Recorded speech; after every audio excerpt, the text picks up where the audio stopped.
Welcome back, everyone, to this new episode on our thoughts on. So, it will be our thoughts on the first anniversary of the World of Lumen. So, thank you again for joining us for this new video. And before we dive into this topic, um, if you haven't watched the code channeling that we just recorded, you can click in the description. You can also click in a link. Yes, thank you, Leo. And so you can watch the recording there. And so, Leo, what are your thoughts after this code channeling as we opened ourselves or our guides opened the gates to other collectives? It was a party. It was a party indeed. I can sense there was so many beings and collectives. So we invited the Lotus Mantis group, the Insectoids, the Sasani, the Syrians, the Sirius collective, Dragons. the Dragon collective, and I can sense there are many others, and they're kind of like peering in, kind of like we want to as well. But also there, it was half joking, and of course, and but yeah, I can just sense that there's a lot of guides, a lot of higher beings that are desiring to come through more. So this is, I feel, also a sign for us to open our antenna, our aperture, so that we receive more guidance from other more collectives as well. But yes, it was a jam-packed party. Mhm. And for me too, before we entered in the channeling state, I could feel that there were many collectives and beings all around, and indeed willing to um, to be part of the video or willing to talk. Or I could feel the same as you.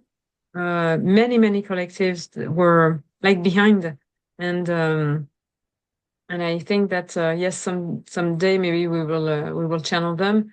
And indeed, this is a reminder for us to channel more and to channel more of them, as they also want to speak more. And they made for those who managed to speak to come through.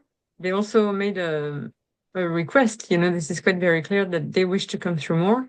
So we will have to channel them more often. Yeah, absolutely. Yeah, is there anything that really stuck in mind?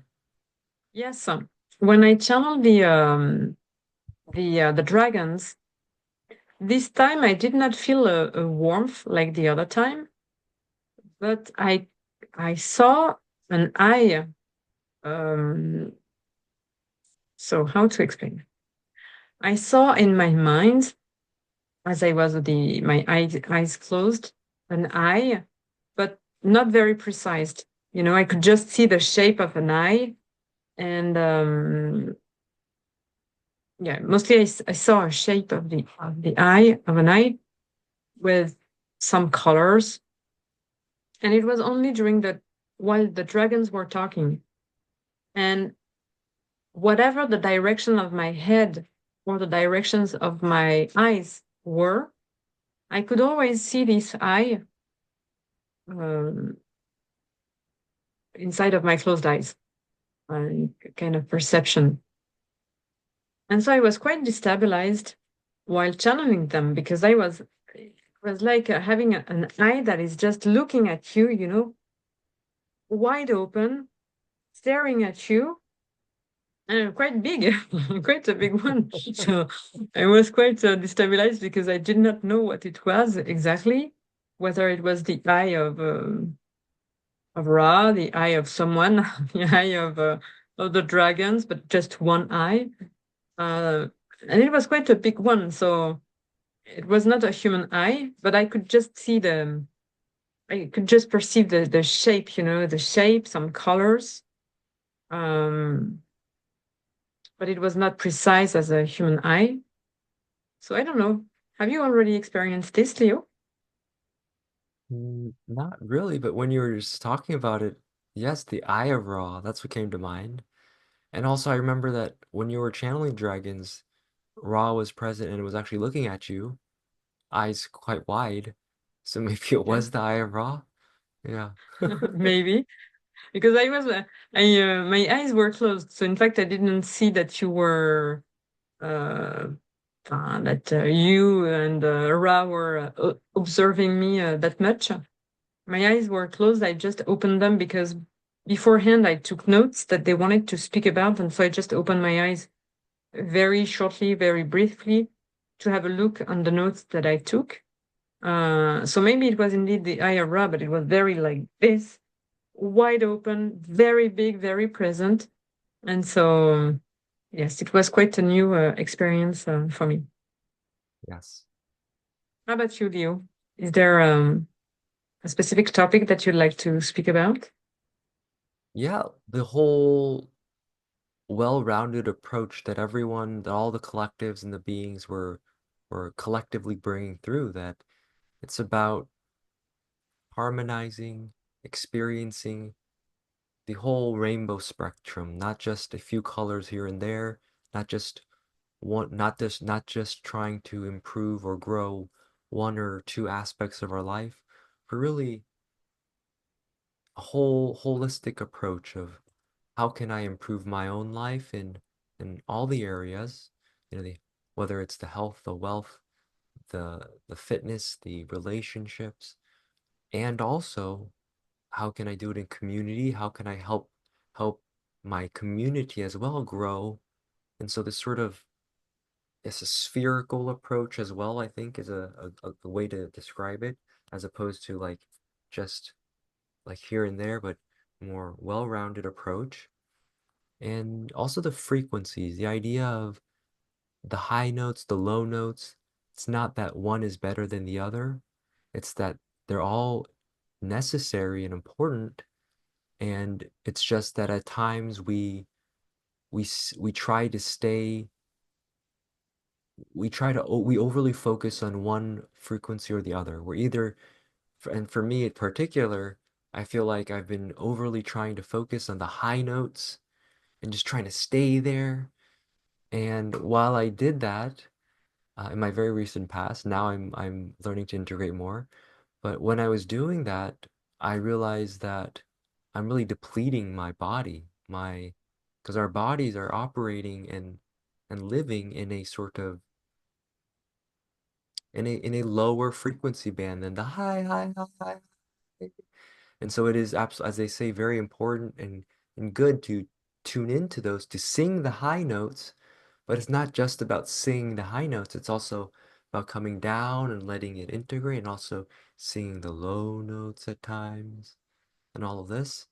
And so that we can really find our middle ground, our baseline, where our body is mostly operating. And so then we can begin to stabilize that more and so then our journey isn't so like this, but it's more like and then soon, ooh, maybe like something like that. Mhm.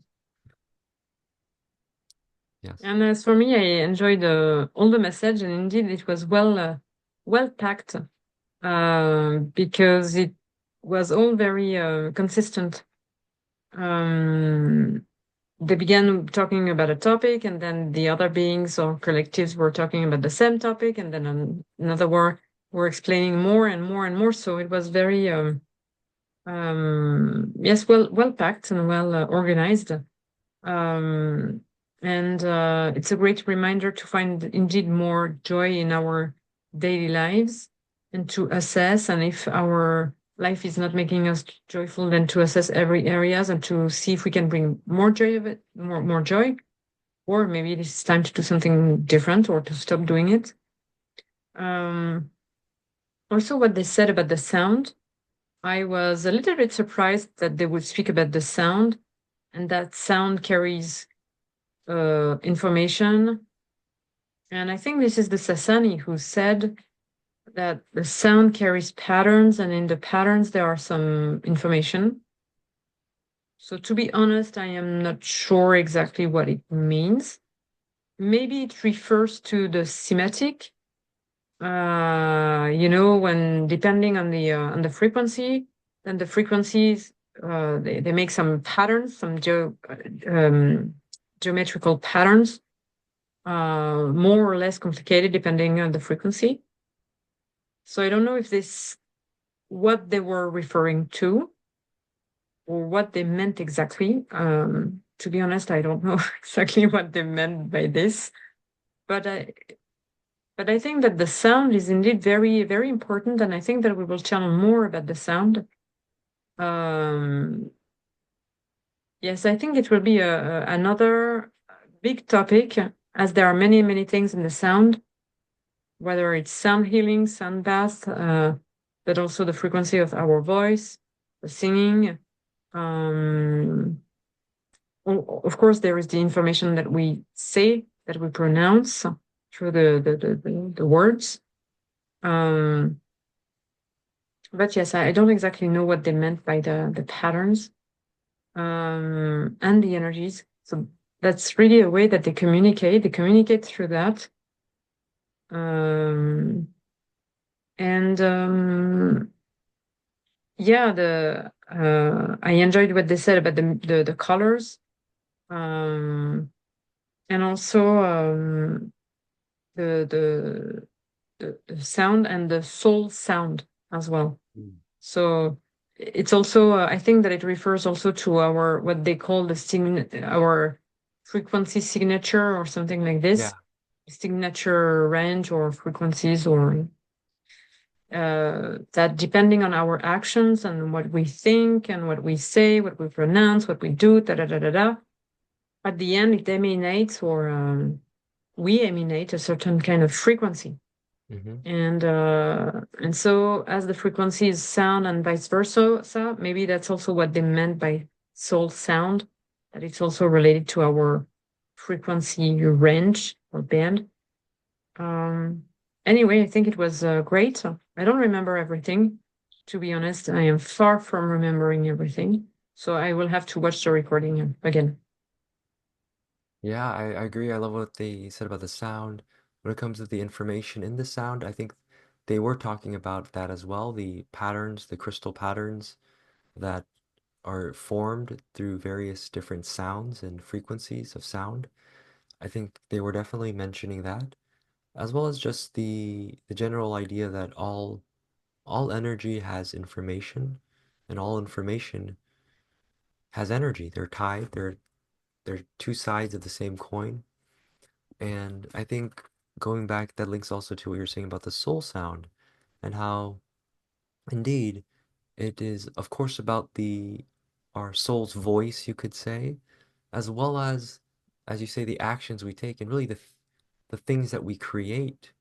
And I think every one of us, our essence is the same, but we are creating things slightly different. We are crystallizing that essence slightly different in our world, in our reality, in our life.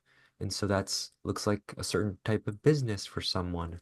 That looks like a certain type of project or art or yes, all of these sorts of things. And when we create these sorts of projects as well, or these organizations with other people, that is also a little unique to each and every one of us. We all bring something unique to the table, in other words, and that's a part of our soul sound too. You're right. Thank you for your insights.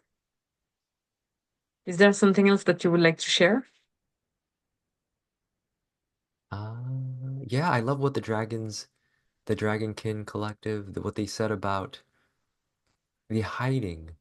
Because indeed, I Mm. think there is still a little bit of the hiding frequency within us, as well as I think just in general, the humanity, we have a bit of the hiding frequency of shying away of, oh, I won't express all of this to everyone.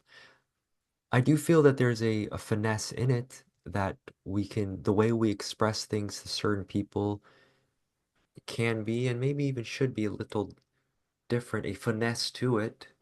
But generally, I think we should be able to stay big, as Ra and Ashtar likes to say, and deliver our message from this big state as opposed to sort of like, oh, is this okay? Or, yeah, it's this sort of smallness, but ah, to stay in the bigness.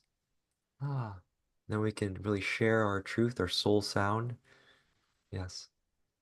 But I wasn't expecting the dragons to say that about us, because uh, we are exposing ourselves, at least a little bit. Um, so I was quite surprised that they would say also that we are still hiding, you know. Uh, I'm not sure to understand very clearly what it means and what they expect from us. Do you have an idea? Yes, I think they want us to embrace our channeling self more fully, whether it is through our personal lives or through our business lives or when we interact with our communities, not to feel like we have to hide that. And again, though, I think there's a finesse in how we deliver that, but not to address the thoughts and the limiting beliefs that say that, oh, I'll be considered a witch or oh, I'll Mm, be considered a crazy person, but to really, yes, embrace our bigness and stay big. And from there, we can more clearly see how to present ourselves and our ideas depending on the people we interact with. But they do want us to present our ideas. mm, They don't want us to be like, oh, they're gonna think I'm crazy. I don't mm, wanna say anything or something. They want mm, us to say, okay, so what's the best way? How should I present this idea to this person or so that it's most delivered to them or in this more sort of big way as opposed to mm, the small way. I see what you mean. Thank you for your explanation. You're very welcome. For your dragon translation. Oh yes. Yes, the dragon in me wish to translate, yes. Is there something else that you would like to say? I think that about covers it. Yes. So I'll just say thank you all for joining us for the past year. It's been quite a long and short year. It went by so quickly. It really feels like Carol and I, we were sitting down just the other day and talking about channeling and saying, hey, should we start a channel together? Should we start practicing the channeling more together and just record it?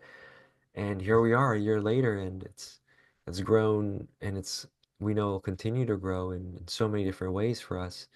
So we're so very happy and grateful for everyone's support along the way. Yes, thank you all so much. Yes, and thank you again, everyone, for your support in this journey that is just beginning, as we're just celebrating our first anniversary of code channeling and YouTube posting. And so thank you all for your support, and thank you, Leo, for being with me on this journey, because it's a special one. So it's a quite unusual one. So thank you, Leo. And also I will thank our guides, collectives, and every species and realms and collectives that are here, because we sent them even more present today at the beginning of the recording.